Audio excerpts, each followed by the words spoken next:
This Week in Startups is brought to you by Walker Corporate Law, a boutique corporate law firm specializing in the representation of entrepreneurs, and by GoToMeeting. Sign up for GoToMeeting and use the promo code START to receive your free trial.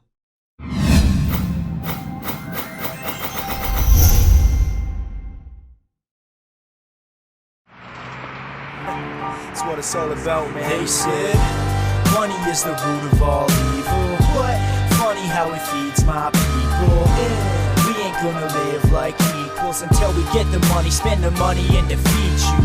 Yeah. Money is the root of all evil. What?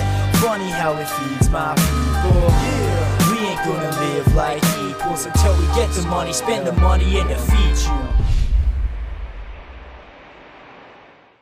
Hey everybody, it's Jason Calacanis. I am here in Palo Alto. We're doing a bunch of shows, and we've been lucky enough to have our friends at Waze loan us their storefront here. This is the, a block off of University on Hamilton Avenue. And I am here with an old friend of mine, one of the co-founders of Waze, Di-Ann Eisnor. Welcome to the program. Thank you. Hello. And thank you for letting us borrow the studio. Anytime. Or I shouldn't say studio. We don't normally call it a studio, but yes. feel free. Yeah. It's a lobby. Thank you for your waiting area. And so Tyler and I were talking, and we realized we're running out of guests in Los Angeles. We need to come up to Palo Alto and get some guests. And we came for a week, and boy, have we've got every great company. And of course, one of the great companies that I've been using a lot is Waze, which is a traffic startup. Literally raves about it. I'm so happy to hear that. Well, I live in Los Angeles, which, as you know, is a traffic disaster, and also happens to be your lead market. Talk about a company that could have been started out of LA. Like we have traffic down pat. Traffic and technology, you have both. So just for the audience, what is Waze? So for the audience, Waze is a free application for smartphones, for iPhone and Android, that provides voice-guided turn-by-turn navigation, real-time traffic, and it's all crowdsourced. On iPhones. On iPhone and Android, and also Waymo, Symbian, and a couple of the BlackBerries. Right. But essentially what we're doing is we now have just about crossed the 10 million driver mark yesterday or today or something like that. So we're collecting the GPS traces and timestamps from all of those members of the community and turning that into real-time traffic, and we'll try to route you around any terrible incidents that you find. So we're trying to save you time. Right. So to be clear, turn-by-turn navigation, been around for a long time, maps, all this stuff. Not really an iPhone, though. That's one of the main reasons people go with Android is because they have that. Oh, the turn-by-turn. Yeah. Yeah, but I mean, in general, people have lived with GPS. What's unique about this is this community aspect. My phone, correct me if I'm wrong, as I'm traveling, I'm logged into Waze, it's sending you my location. And additionally, I guess you're calculating my speed anonymously, and it's important to note that you can do it anonymously, or you can log in and have an account. And then you take all of those users and send that information back and give us, hey, the 405 freeway is now at 9 miles. This person on the 405 freeway is going at 9 miles per hour. Exactly. And the thing about the old versions, even traditional services for your smartphone, is that they're not calculating real-time information from users. The only real-time information you can get is from sensors on the highway or from fleets, which is not going to be able to reroute you wherever drivers are if there's something terrible that's happening or something that's going to slow you down by hours. So the route you're going to get with us is real time based on what's happening on the roads right then. Right. And if something changes along your route, we'll try to reroute you as well. So, of course, a bunch of issues come up with this, but let's talk first before we get into the issues. The first thing for me is when I pull up my iPhone's maps from Google Maps, they have traffic data. How is that traffic data collected? Because it says it's red, but many people know you'll drive into a red and it's a green, and you'll drive into a green and it's a red. Yeah. It doesn't seem like it's all that accurate. Where does this information come from?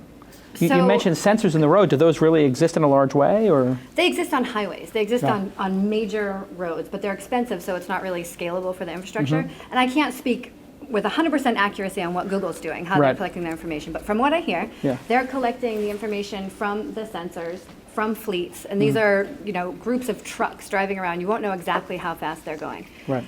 They also don't rely entirely on real time. They have historic information as well, which is why from time to time on Google, a bridge will be closed and you'll see traffic going over it. Right. And you wouldn't see that on ours. Right. At the same time, we only have information from where our drivers are. So there might be an accident or a traffic jam that they see that we don't see. But it's not all real time with those guys. So to be honest, I downloaded the app about a year ago. We ran into each other at a party in Los Angeles. I guess it was about a year ago.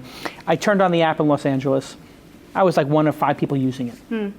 And I was like, well, this is really not super compelling because it didn't have a lot of information like you're saying. And I had the app on for a long time. I popped it open again just randomly, maybe 6 months ago. And I see dozens of people. And every month it's gone up to the point at which now there's so many people on the highway, and you see their little avatars of cars, that it's actually like you can't see the highway anymore. How quickly has this grown in Los Angeles? Okay, well, LA is our primary market in the U.S. It's been our fastest. And by primary, largest. Largest market in the U.S. And I will say that in June, we were doing some benchmarking and we had 150,000 drivers.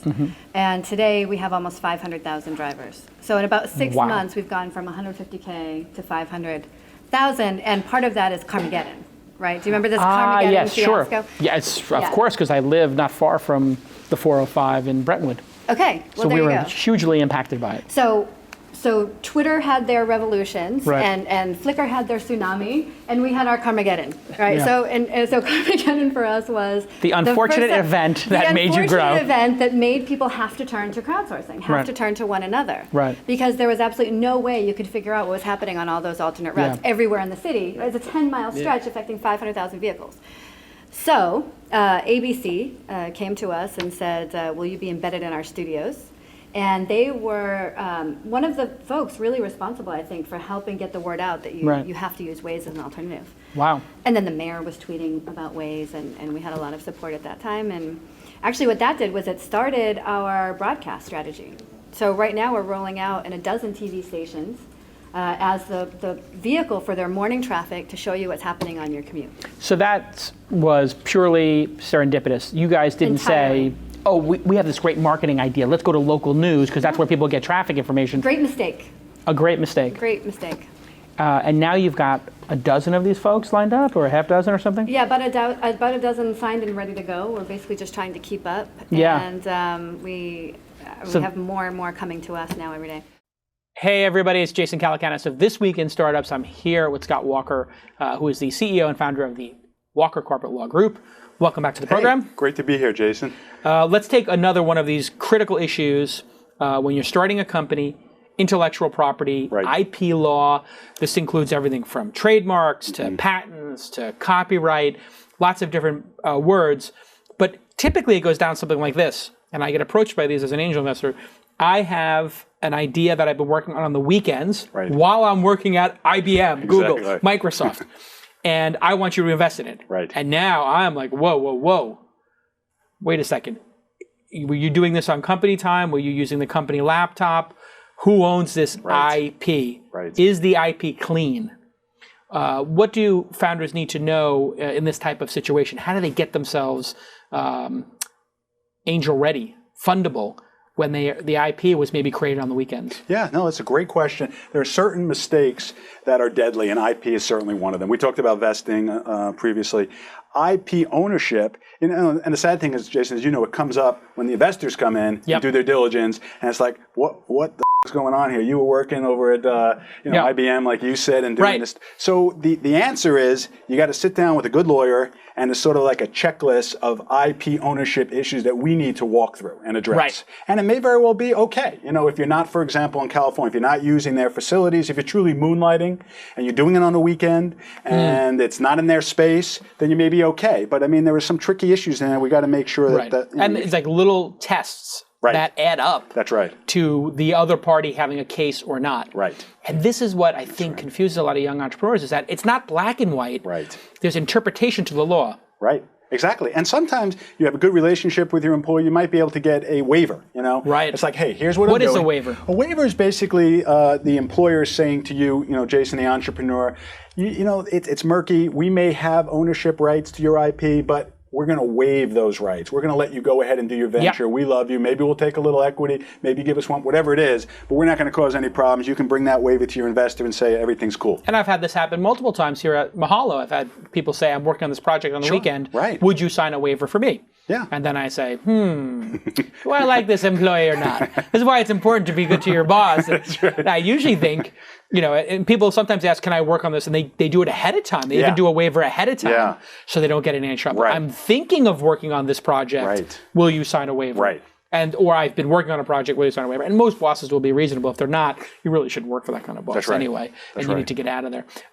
Well, these are great issues. And of course, your firm is a boutique firm, which means you don't charge huge fees. You got that $2,500 all you can eat, all the questions and emails, startup package. That's working out pretty well for people. It's $2,900. Yeah, it's so in all filing fees included, so you pay about $900 filing fees. You form a corporation in Delaware, you qualify where you're located, usually California, and there's a whole bunch of documents that we take care of. You do that for $2,900. Everything just you lose money on that. Well, I guess. It's a way of, you know who gave me the idea? Nivi at Angel List. Oh, really? Yeah. He said lose money on the formation, but make it back. Right, build a relationship. Freemium, yeah. Yeah, don't make it free because then you get a lot of kind of, oddballs, screwballs. Yeah, they got to have a little bit of skin in the game. Right, so they actually are committed, right? It's kind of a little test. And it's really a great way of building relationship. It's obviously there are a lot of questions first-time entrepreneurs have. Yeah. They're afraid to pick up the phone and call the lawyer because the guy's always billing. Right. This way it's like, call us. We want to help you. Let's button down these issues. And you're investing in them for the long term because if they become, they get to be around their C around, it can become a meaningful client for you guys. Yeah, and that's what we want. What we're trying to do is help entrepreneurs. Right. There are a lot of, unfortunately, bad guys out there. At your level and the level of, the Brad Felds and the Mark Susans, you guys are amazing, right? Trust, it's not an issue. You probably don't even need a lawyer. But when you get down in the second and third tier, unfortunately, there's some bad guys out there. Yeah, well, you have these... all kinds of weird operators who want to take 5% of your... whatever it is. They want you to hire them to raise money for you, and that's like 5% warrants or 10%. They just totally destroy these like weird characters. And you do need to have a lawyer to protect you before you sign anything. Exactly. Anything you're going to sign, you got to show to your lawyer first. Hey, Scott's a great walker. If you're a startup company, I highly recommend you hire him. And you can reach him at swalker@walkercorporatelaw.com. Yeah. swalker@walkercorporatelaw.com. You should just get Scott. All right? I'm wearing the tie over here, and you're nice and casual. Just get Scott at Walker Corporate Law. I got to switch that. Well, let's get on with the show. So when I'm looking at the app and I see, in Los Angeles at rush hour, at least 150 cars on the 10 and the 405, which is the busiest intersection in the world, I think, in terms of highways. If you have 500,000 people, are you muting some number of people and showing only a representation of those? Yeah. So what we're doing is we're showing you 20 at a time. So I don't even know if the audience really gets that you actually see the other Wazers. And so if you're panning, then you might see another 20, but we try to minimize what's being shown on the map. And we're still tweaking that because we wanted to show 20 when we didn't have a lot of reports and there were some areas with low density, but now pretty much all around the US and in France, Italy, Spain, there's enough density that we need to play with that. You're showing on your phone right now the different things you can do in terms of reporting, because this is sort of very interesting. The app is really interactive. It also works on iPad, so people could conceivably have an iPad on their dashboard. Right. For it as well. Do you know people doing that? Beautiful docs for this, but I think pretty much with some duct tape or some Velcro, you'll be able to find it. That's the perfect aftermarket. But you have people using it? Device. I mean, you would know. Absolutely. There are people using iPads on their dashboards, hopefully, not on their laps, with Waze.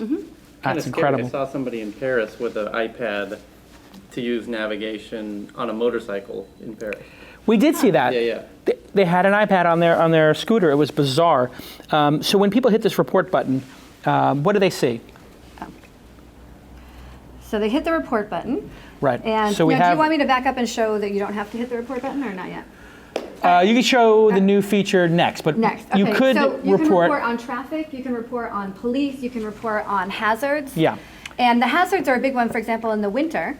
with people black leaving ice. voice annotation about which lane the ice is in and helping people, watch So out just for to one walk another. people through this, you can click on a traffic jam and say it's moderate, heavy, or standstill. Correct. And then send it. You could even take a You picture. can take or a picture or leave a voice note as well. Right. If there's something that you need to. And we won't do that because we don't want to give people bad information. You can also say, hey, there's a cop here, and I've never reported police, but I have been on the on the streets. Speed trap ahead. You Speed hear trap this ahead, as yeah. you're going, and Yeah. you know what? The speed traps are there because police want people to slow down. It's kind of Right. an intimidation factor, and so Right. in that way, we're just helping them out a little bit by giving Yes. people the warning. That is a well scripted answer. Thank Yes, you. it Yes. Thanks very much. I do my But wait, part. very good on the PR. But this one, I guess, is, slightly controversial. I mean, I think, didn't the App Store remove somebody for having It that was for feature? DUIs. And that I Oh. totally get, by the way. Yeah. I mean, we're not out Yeah, to if it- promote any. Yeah, exactly. Now, and then when you go by and it tells you that, it says, tell us if the cop is still there or not. You can thumbs up. You can thumbs up, Yeah. which means, yes, this is a correct report. So that's automatically happening. And you can do it on accidents too. Accidents is huge. And the great thing about the level of density that you're Minor seeing in or LA, major accident. Minor or major. Right. You can also give the information about it. Is it on the shoulder? Is it, where is it? How long has it been there? This is Or all they can, very they can important. take a photo of that as well. They can take a photo of that That's- as well. Yeah. We were stuck in traffic just the other day on the 101, which is not uncommon, but it was unusual for this time of day. And then the report on Waze said that there was an accident. So Right. we knew why we were stuck in traffic. We had a good sense of how long it would be cleared up. And then we could see from the other Wazers ahead when the traffic started to clear. Right. And it was totally accurate. Also, you can report a camera, you can report the hazards, as you said, and there's a little bit of a community thing going on, people chit-chatting, texting, and people also join groups. I know there's a group of people who like travel from the west side to the valley, Yeah. and so they're all sort of in their little mini chat room. All of this goes to the big question, which is distracted driving is obviously a very serious issue. How are you guys addressing that? Okay, so first of all, everything that you're seeing and where you can enter text and all this typing, if you try to do, we can tell when you're in motion, Right. right? And so you're going to see typing is disabled while driving. That's Right. the first thing that's going to happen. Just like regular GPS. Just like regular GPS. Right. In Or fact- car, I should say not like regular well, GPS. not like regular by GPS, dashboard yeah. GPS. Dashboard GPS. So are there laws around that? Dashboard GPS needs to stop you, I guess, or the car companies do that automatically themselves, I guess? You know what? I think that we are more rigorous Yeah. than a lot of the pre-installed systems. Surely more than your aftermarket devices like your Garmin's and Yeah, all the that. Garmin's, they have It zero. has zero connection to what you're doing. Right. So we at least know when you're in motion and we're not going to let you type while you drive. Now you can click that you're in passenger mode. Right. And if you're stopped, like literally you run into an accident, you're dead stopped, you are Yeah. going to be able to enter that information. Which is reasonable. So which is reasonable, and it's much more sophisticated than what happens out there in the world. I mean, right now, even your dashboard stuff, you can touch the screen. Sure. While you're driving. You're allowed to, for example, if you're stopped on a regular device, you could enter information about where you want to go. Right. On our system, you do it first before you start going. Right. But it's in some states becoming illegal to touch your phone at all while you're driving. But it's not illegal to touch your other navigation devices. That's fascinating. It's so bizarre. Yeah. It's unfair. Yeah. And it's not illegal to touch a paper map like this while you're driving either, Right. right? So what's safer? You tell me. Yeah. But we have the Yeah, tell us about the additional new benefit. features. Well, first, before we get there, I want Yeah. to talk about safety for a second, Right. because we do something else, which is we got a note several months back from one of our users who is a cop in the UK. He works for the motorways, kind of a highway patrol guy. Right. And he uses Waze.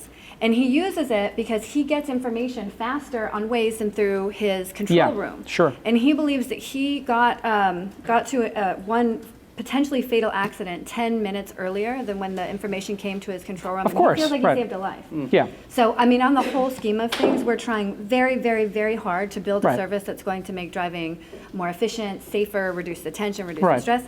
But that said, I'm going to show you something. Yeah. I mean, and also, it's people's decision what laws they break and what chances they take. And people on the 405 freeway, I mean, I drive by and I see women putting their makeup on. I see guys drinking coffee or, eating a Big Mac and an In-N-Out burger while with, two-handed eating Yeah. while they're driving and smoking. I mean, so people have been distracted drivers for a long time. For a long time. Yeah. And, it's funny, we obviously do a lot of research in this area.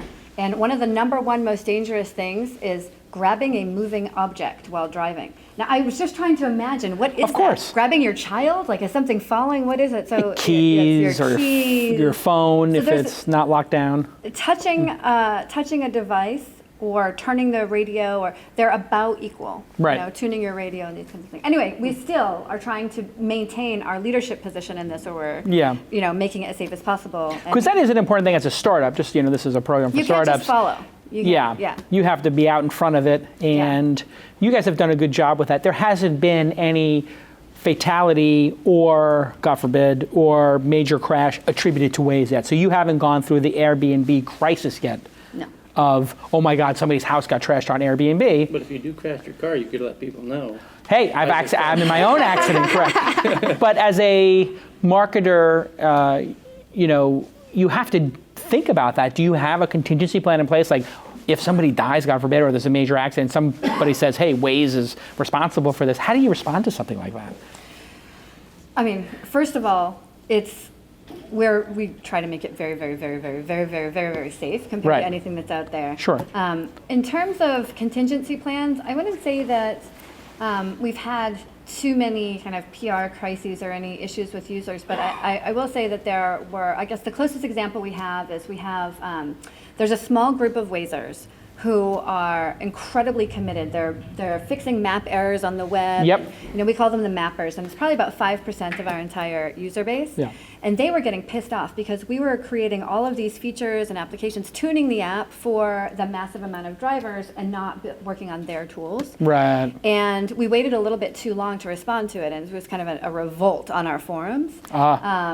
Mini revolt. But so what we did was we addressed everything. We actually changed our roadmap. We flew certain people to an area where we could meet them in person and really go through everything. And I mean, our users come first, first and foremost to everything, and we will go as far as altering our product roadmap or stop everything we're doing to get our users together. You have no choice this day and age because you have empowered consumers now.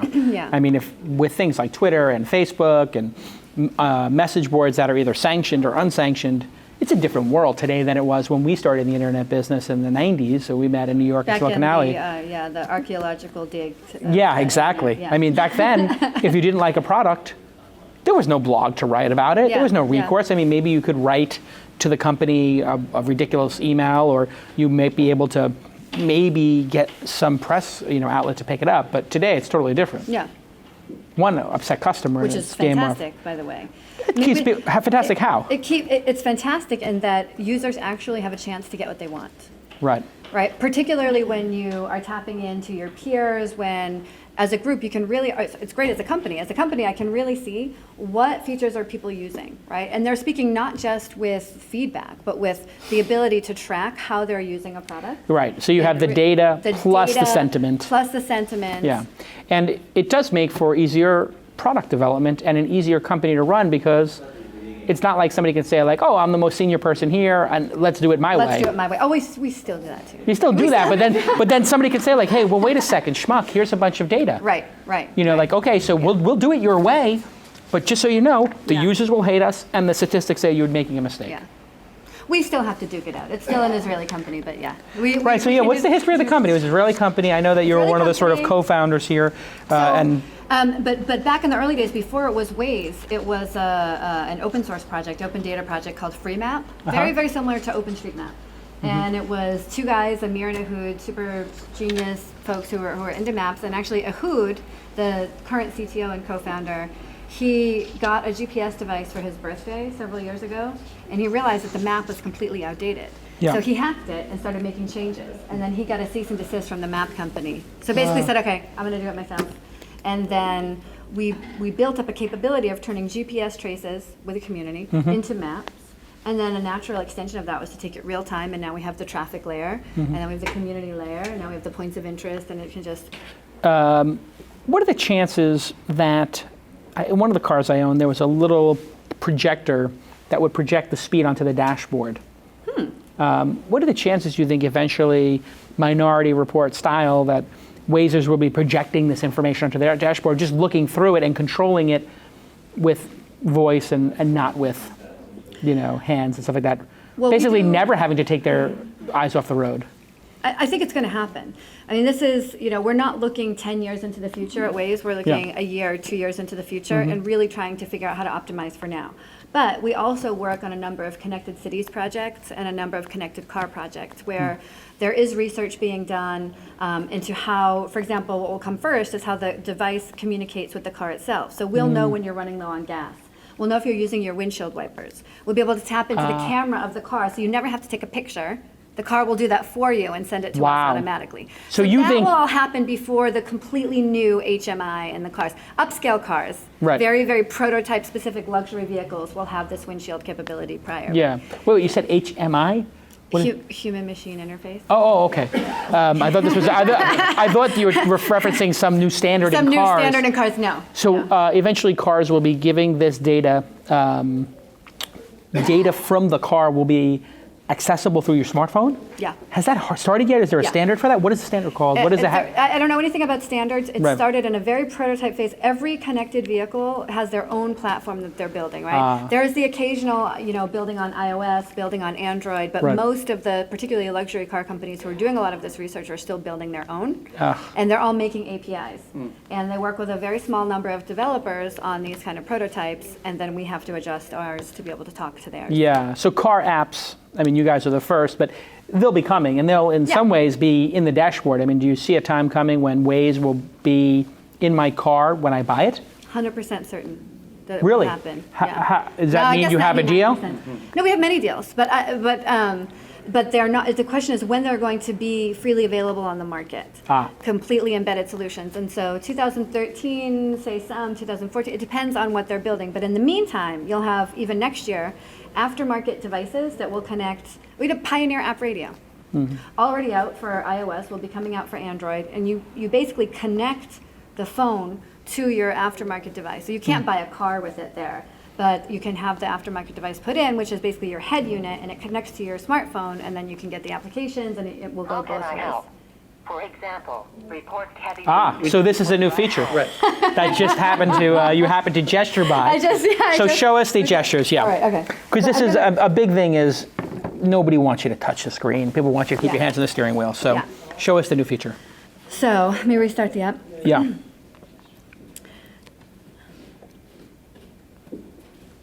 All right. Typically, when you do have speech recognition, Android has great one, and Apple has Siri, you still have to touch the device to invoke the speech recognition. So we decided, all right, we're going to try to put something together where you don't even have to do that. How far can we take this? Yeah. And so we made something that is gesture-based, so you actually don't touch the screen. How can I help? Right. For example, report heavy traffic or drive home. Drive home. Navigating home. Okay? Okay. Done. And so now I'm navigating. So if I want to change my direction, if I want to report traffic, all I have to do is wave my hands. Right. In this kind of And that's the camera doing that, obviously? Yeah. Right. So does that mean the camera has to be engaged the whole time that Waze is on? Or? No, I'm not sure. Mihao? Noam? We happen to be here in the Waze office. So for the first time when a guest can't answer a question, that's okay if you don't know. I don't know. I'll get back to you if you later when don't, someone else can answer that question. It's fine. Does the camera have to be on 100% of the time to get the magic wand? No, it's the proximity. Oh, it's the proximity. Okay. So no worries. Thanks. Yeah. So that helps. And then obviously you're doing your own voice recognition. It's not using Siri yet, but Siri is going to be... Siri right now doesn't have a commitment of when they'll have an API. Right, so you just went ahead and did it. So we just went ahead and did it. We are using an open source library, and we kind of pulled it together from what was available open source. Hello, everybody. It's Jason Calacanis, the host of This Week in Startups, and I'm here to tell you about the wonderful GoToMeeting. GoToMeeting. Wait a second. No, I got to start here. Wait. GoToMeeting. It's not easy to do that. It's much harder than it appears. I use GoToMeeting all the time, and this is one of the great things about having a podcast like this is that I get to pick the partners. And I made a list of the products I use every day, every week, and I gave them to the sales team, and I said, hey, these are the people I would want as partners because I use their product. Right at the top of the list was GoToMeeting because I use it every week. Let me show you how easy it is to set up a meeting.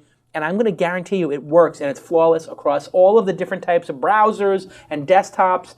everything. It just works. And when you're setting up a meeting, by definition, it's a meeting, it's important. And you want to look like you know what you're doing. Because if you don't get that meeting started on time and easily, you look like a dope.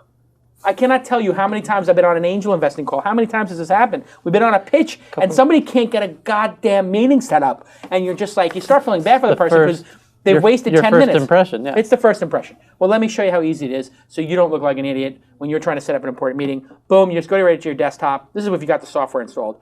I mean, dead simple. I want to schedule a meeting. Okay, what is the name of the meeting? Tyler's contract renegotiation, whatever. It's going to be today. It's going to be at 7 o'clock. It's not a reoccurring meeting. Well, it's reoccurring every year. So can I set it as, no, it's not reoccurring. We're not going to do this every week, Tyler. Provide audio information. Use the GoToMeeting integrated audio. Or are we going to use a conference call number? Like maybe you say, I have a bad internet connection here. I don't want to let people use the voice over IP. I don't trust the internet. I'm only going to do the conference call number. Or maybe we're only going to do voice over IP. I don't want anybody dialing in. I'm going to say provide both. And or I can put in my own conference call information. Hey, I'm going to put a password in here that Tyler rocks the house deeply. And then I just schedule that meeting and boom, we're done. We're done and I can go email it to other people if I want to. And an email invitation has been done. I can just look at the invitation text here. Boom. I can copy to my clipboard and you're just done. And it's all done. In seconds, you've just created an easy to use meeting. So if you've ever had those meetings where it just works, here it is. Use your microphone and speakers. A headset is recommended or call in using our number. Da-da-da-da. When I see that, I know the person is serious and they got the meeting ID and it's from GoToMeeting. It just gives you that very secure feeling that this meeting is going to go off without a hitch. Don't look like a dope by using one of these other cheap pieces of garbage software that doesn't work, frankly. That's it. They're dedicated to it. They've been doing it for a long time. It's in their name. GoToMeeting. I mean, I don't know how many times I got to tell you guys about it, but this is the one. It's not a tool that's meant for just chit chat or whatever. It's meant for meetings. It's meant for meetings. It just gets it done. And speaking of getting it done, what a great episode we have for you coming up right now. And the reason you're able to get this episode for free, the reason it exists, the reason we have HD, the reason we have beautiful lighting, the reason we have Tyler Crowley's insights, the reason we have craft services, the reason we've got engineers here who make it flawless and perfect and make sure it's uploaded to iTunes the same gosh darn day, which is a pet peeve of mine. Like, I can't tell you. I fight with these guys all the time. I want that video up within 3 hours of the end of the show. And it takes work. You have to bust your butt to get that show up and running. We have all this equipment. We got the TriCaster 850. That costs 40 dimes. It's not cheap. And we are so lucky to have GoToMeeting as a sponsor because it's a great product and it's flawless and it never fails. Thank you to GoToMeeting for providing everybody with this episode. Thank you, GoToMeeting. How's that? Pretty good? What's the revenue model here? Because it's free right now. Is there some premium feature that I would pay for? It's still free. Still free. It will always be free. Nothing matters more than a high level of density on the sensor, right? We have to be able to collect lots but if you have, there's no feature that would be worth paying for, or I would rather not see advertising. Okay, but here's the thing. Advertising in the right context is a service. Advertising in the wrong context is advertising. Right. Most mobile advertising, particularly I would say maybe all location targeted advertising is done incorrectly and with a poor experience. Right. The model has been two-tiered, which is what I've always really liked about Waze. So currently we make money from licensing the data. There are certain countries, certain cities where we have the best traffic information, best map information, and we'll license that to large tech companies, to departments of transportation, people who need access to that information. So you see Bing or Google licensing your data at some point? For example, we're not going to disclose any names, right. But let's just say that it's been done. Oh, it has. So you have done that before, we've already made money on that. But it's a diminishing market. It's not a very exciting opportunity because in 2 years, there's going to be enough information, enough GPS traces that will be going from, something that is where it's scarce to something that is now completely abundant. So the model becomes less interesting. So we're not going to build a business based on that. So you predict at some point you'll have either competitors or like the old Dash units that did something similar that are gone now, somebody might have this built into their GPS, a Garmin or somebody. For our data, you mean? Or, I just mean that in general, the right. ability to collect GPS traces from people using a device is going to be everywhere. Right. We're first, but I Yeah. mean, there's going to be plenty of information. Right. So the bigger opportunity is when you have that massive amount of scale to be able to do what we call location-targeted advertising. And we have a prototype in Israel right now with about 40 advertisers like McDonald's and Avis and Nike. And here we did the first prototype with Nintendo. And what we did was there was the launch of the 3DS here, and we've got 60 Best Buy stores that were participating in these kind of launch events. And we would allow you to see a little Mario icon, and if you clicked on Mario, you could navigate to the destination, and you'd be collecting road goodies. We have this like fun sense of road goodies where you can get points. So you would do that, and it was the power-up star and the mushroom. 6.3% of all Wazers within that several mile vicinity that was shown this drove to the retail location. So we are proving the ability to influence driver behavior. We know where you are now, we know where you're going, and we will So try I see an to give you a In-N-Out burger or compelling something. reason, exactly, and it could be an offer, but everyone's going to have deal fatigue as well, Right. so it doesn't have to be an offer. But what is going to give you the smoothest, most efficient experience along your route? So it could be gas, it could be In-N-Out burger, it could be whatever is going to be relevant to you guys, and we'll try to really, really focus on that. And so one gas station in this area gets to be the one on the map and gets routed to you, Or it could at be, one point in or time. it could be a couple, right? I mean, we can play with time of day. Right. We can play with immediate vicinity. We can play with there's obviously a bidding system built into our platform. So you could have Waze Sense where the different gas stations or the different car washes could say, hey, car washes now between 10 a.m. and 3 p.m. when we know it's not busy are half yes. price. Yeah, theoretically, yes, but our platform will be rolling out mid next year. Right. And so and what if I don't want ads? Can I turn them off? Or can I pay to be a pro user and not get ads if I don't want them? That is not currently in the model. Really? That is not currently in the model. I think How much would you pay? I use well, I got to tell you, I use the product daily, and a GPS normally costs $300, and I've bought them $200 or $300, and I've bought them before. So I would pay $25 to $50 a year, like whatever that is, like a couple of dollars a month. We're not going to have a pro version where you pay. I mean, the point is we are so thankful that our users are contributing this information that we would probably at some point allow people just to turn them off anyway, because that most people will find that there's enough value in what we're offering. Right. I mean, that they want to use. Sort of like there doesn't need to be a pro version of Google search, because they've taken a modest approach and they're targeted. Though, because Jason actually is on the record as asking Wikipedia to run ads, which is the other large, like crowdsourced.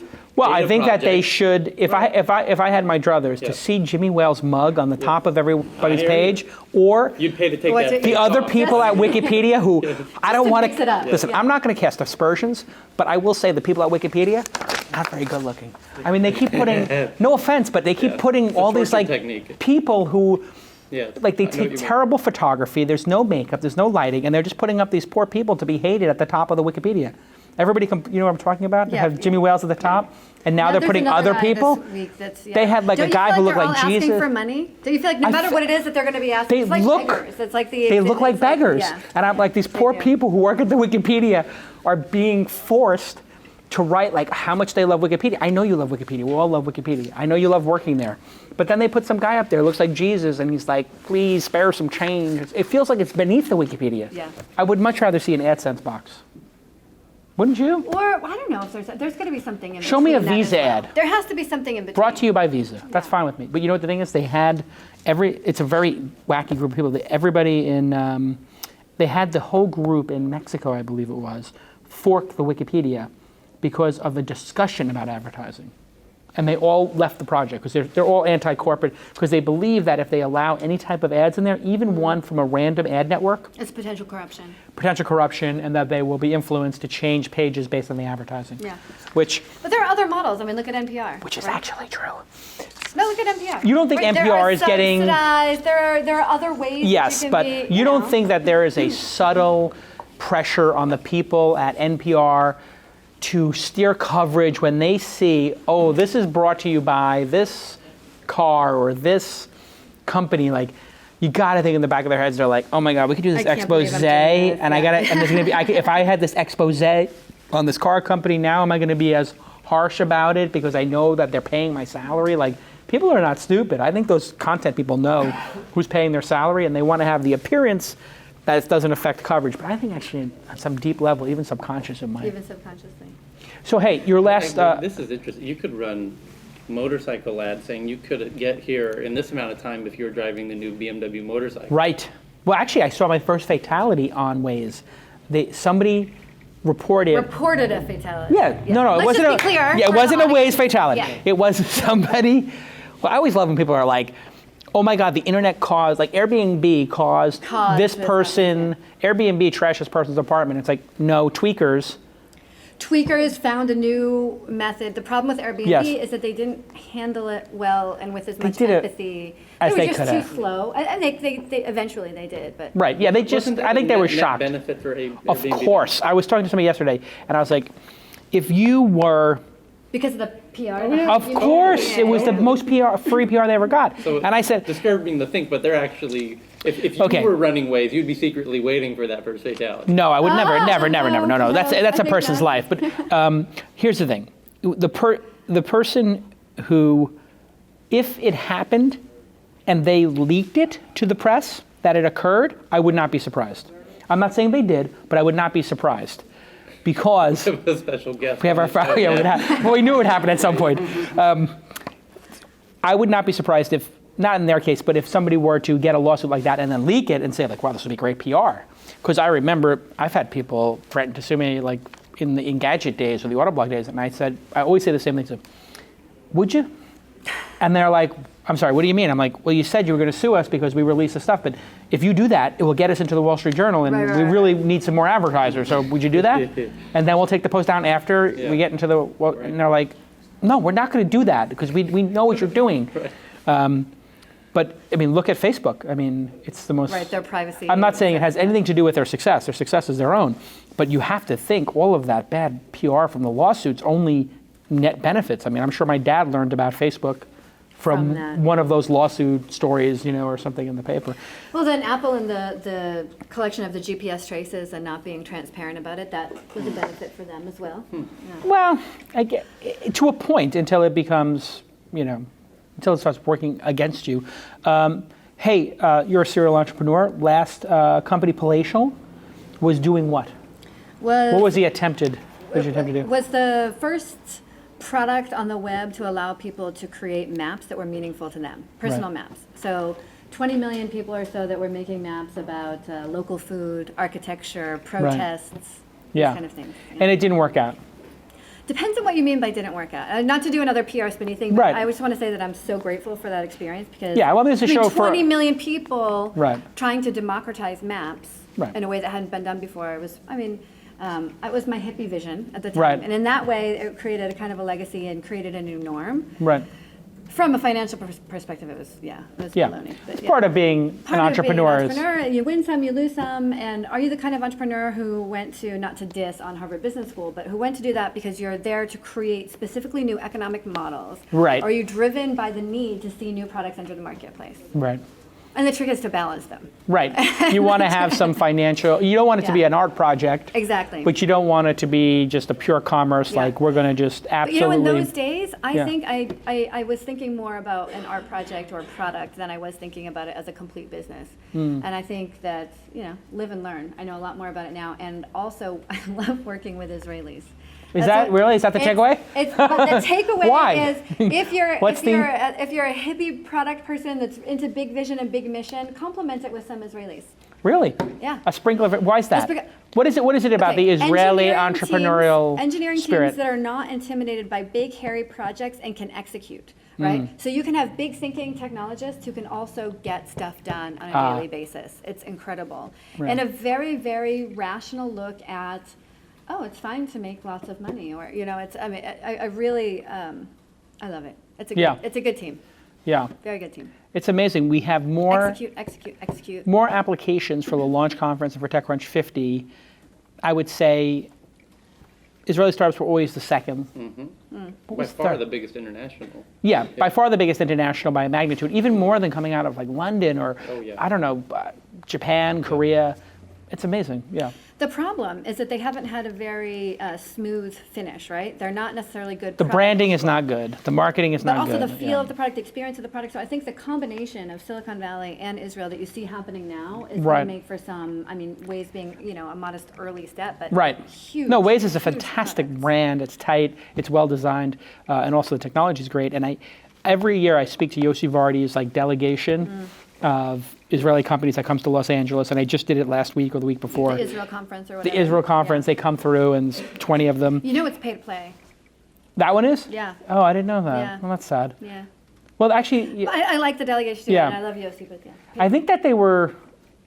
Is that just to cover the cost of it, or is it like don't to know. make money? I think don't it's to know. cover the I cost. bet it's to cover the cost. Yeah, I think it's to cover the I cost. But anyway, they did a really good job of like every year I've watched it. They just get a little bit better in like the domain names and the naming of the companies Yeah, yeah. because I'm very The sensitive soft to that. stuff. Yeah, they're just getting a little Yeah. bit better each time. Okay. So continued success with Waze. Thank you so much to our sponsors for making all this possible. Tyler, no insights, zero insight show. I hate to put you on the spot. No insights. What is it? What is it? No. What It's is like a wheelchair at Disneyland. No. It's like giving a nun About what? roses. What am I inciting on? About being here in Palo Alto, taping the show here. It's like, well, actually, we had one before when you were, I had an insight before, which was when we were talking about buy our stuff online, pick it up local. Yeah, so we saw this. Jason actually had a really good insight earlier. That was, it might be, Right here, the Walgreens outside. Yeah. We're talking about how you know Amazon Prime, you can buy everything. it's a little too vulgar to say on the show. Well, we can fix it. You have a way of Sure. cleaning it up? Oh yeah. Okay, go ahead, clean it up. And, Delete. Yeah.